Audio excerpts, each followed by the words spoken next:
I noticed something very interesting happening online. Usually, you have an individual saying that they don't like this comic book because it's written by Marxists, or they don't like this movie because it's written by communists. And all of a sudden, you have like all these left-leaning people going, it's like, but can you define communism? Can you define Marxism? How is this person a Marxist? Right? And the reason that I find it interesting is that people on the left, they usually use words like fascists, Nazis, misogynists, racists, transmophobists in order to describe their opposition. But the moment you name them Marxists, they freak out and they say that it's inaccurate, like Marxism is just an economic thing, or it's an ideology that doesn't exist today. The same thing with the woke, and I'll explain why they do it. But like, first, let's see what we're talking about, right? So, you know when you have like religion, like you get Christianity, and Christianity has different denominations. So you have like the basic Christianity, and then it goes into Orthodoxy, and it goes into Catholicism, and then you have like other branches. You got like Protestants and Mormons and whatever, but like they're all offshoots of the same ideology at the base. It's still Christianity. It's just like there are significant differences between the denominations. And even then, you look at the same denomination, so you can look at Catholicism, and you look at how people practice it today, and you will see that it's a significant difference to how people used to practice it 300 years ago. Even though it's the same thing and it shouldn't change, there are definitely elements that people 300 years ago would consider to be incredibly sinful, like divorce, for instance. But people today, they still consider it sinful, but like not as bad, right? So, even the same religion and the same denomination, it changes throughout human history. So where am I going with this? Well, it's the same with Marxism, right? Like, you have the ideology, which is written by Karl Marx, and obviously it's way before him, but like, let's use him as the predecessor. So you have like Marxism, and from Marxism, you have like different denominations, like different offshoots. Like throughout history, there were other people that had like different interpretations, different takes. And then from Marxism, you have like various other branches. So you can have like colonial studies, or gender queer theory, or critical theory, women's studies, right? So like all of these things, what they have in common is the same ideology at its base. It's Marxism. So like, how exactly would you define Marxism then? Like, how would you recognize if an ideology is part of Marxism or not? Well, I think you can sum it up to a mathematical equation. And at its base is the fact that all Marxist ideologies require the oppression. They require the struggle in order to exist. You don't have this with capitalism. You don't have this with monarchy or any other systems. But like, Marxism is fixated on the struggle and oppression. So because of that, you'll have the statement that X oppresses Y, right? So you can replace X with white people. You can replace it with the bourgeois. You can replace it with cisgender heterosexual men, right? Like, it's a group of people that oppresses another group of people.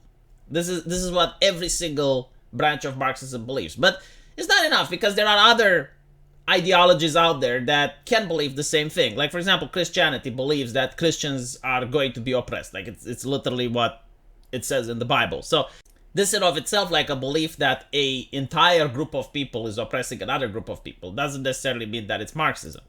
But they also believe in the struggle, the revolution, which states that I needs to rise up against X. I needs to seize the wealth, or I guess like resources, of X, and then Y needs to redistribute said resources. So this is what every single Marxist ideology believes. And once you replace X with Y, you can easily find out if the ideology in itself has Marxist roots. So in this situation, you have like the original Marxism, which is like the bourgeois is oppressing the proletariat needs to rise up against the bourgeois, and then the proletariat needs to seize the wealth of the bourgeois and redistribute it, right? This is why a lot of people are saying that National Socialism is socialism, because they believed, right, like Hitler believed that Jewish people are oppressing the Germans, and the Germans need to rise up and redistribute the wealth. And this is why all these ideologies cause human suffering, because, first of all, it unfairly targets entire groups of people, whether they're wealthy or not, it doesn't matter. When they get rid of the original group of people, then they water it down and they go like subdivisions. Like, for example, the communists, they got rid of the bourgeoisie and then they designed like the kulaks. Oh, well, the kulaks are also part of the bourgeoisie. And then they keep going lower and lower and lower, right? Like, because the whole thing, like the whole system is designed on stealing the wealth and resources of other human beings. So eventually, the system works up until the point you don't have any more money to steal. And then you have famine and shit. But it's also due to the fact that the people who are supposed to redistribute the resources never do. Like, they claim, it's like, give me the money and then I'll redistribute it. But once you give it to them, they never do. So this is why Marxism actually never works. But to go back to the original question, why do Marxists not enjoy being called as such? It is due to the fact that, okay, well, technically it can be viewed as incorrect, because while queer theory has like Marxist roots, the original Marxists would have never agreed with the queer theorist ideologues and vice versa. But the reason they don't like a label is because once you can label something, then you can start criticizing it, right? So like once you notice something is happening and you notice that, all right, well, these whole people, they're actually acting based on an ideology, and this ideology is causing a problem that we can now criticize and deconstruct. They don't want that, because the moment you do that, it makes them vulnerable. So what they are doing is exactly what zebras are doing in the wild. So the zebra, if you look at it, it's a very weird animal, right? It doesn't match its environment. It's got like white and black stripes, and it lives in the savannah. And like, it doesn't really camouflage itself with anything from the environment. So why is it like that? Well, the reason is that when a zebra stands next to other zebras, it's very difficult for a lion to single it out. So as long as the zebras are camouflaged amongst themselves, from the perspective of a lion, it looks like this huge blob, this huge gigantic creature, and they can't really like single out a single target so that it can latch onto. And this is what the woke are doing. They do not want to be labeled as anything, whether you try to label them as social justice activists, woke, Marxists. They hate any type of label, because then it means that they're actually not like just individual people that have these thoughts coming up for themselves, but rather that they're part of a bigger ideology. And if you criticize the bigger ideology and you expose it as being unethical or having flaws or anything like that, then they are being ridiculous for following that ideology. So this is why they genuinely dislike any type of criticism, while they will label their opponents as fascists, Nazis, even though they're not. It's because the tactic is very effective. So if the tactic is effective, why would they allow their political opponents to use it against them? So this is why, you get people that, like, when you say, oh, leftists are like blah, blah, blah, and they're like, oh, well, what do you mean by leftist? Like, I'm a leftist and I'm not a blah, blah, blah. Like, obviously, from the conversation, it is implied, like, who you're talking about. Or if you say, why are you a communist? And they're like, well, I'm not a communist. I just believe in post-colonial studies. Why do you call me a communist? I have nothing to do with communism.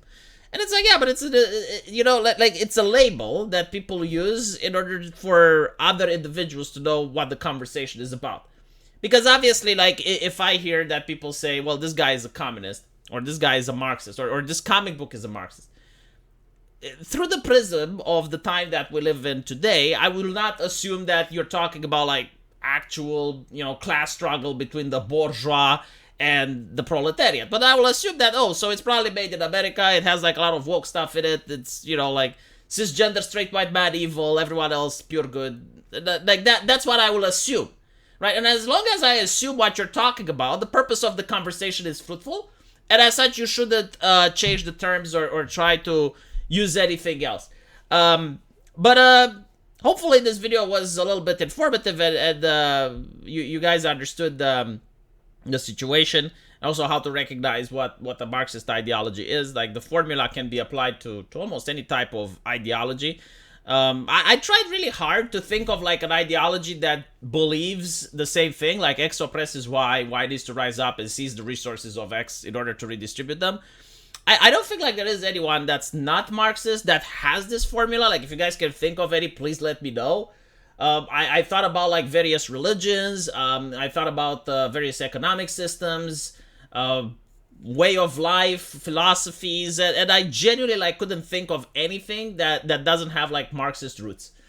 But hey, let me know what you guys think, and as usual, I will see you in the comment section. Take care.